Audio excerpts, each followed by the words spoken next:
Samahan nyo kami ngayong araw. Bad bitches sitting on my standby.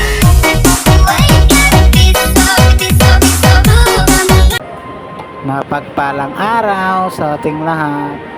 Tara, samahan nyo kami ngayong araw para bumili sa isa kong pangarap na matagal ko nang hinahangad. Ito ay walang iba kundi ang cellphone. Ang kasama ko nga pala ay yung aking kapatid na si Tony, na aking pinakamamahal. Sa mga taong katulad ko, maghintay at magtiyaga, darating din yan sa tamang panahon sa hindi mo inaasahang pagkakataon. Ay walang imposible sa may kapal na makamit ang isang pangarap. At ngayon kami uuwi na, kaya't sasakay na naman kami pababa. Napakasarap sa loob ng SM. Ang lamig. Parang ikaw lang nanlalamig sa akin. Ay, iba na yan. Sana all naman.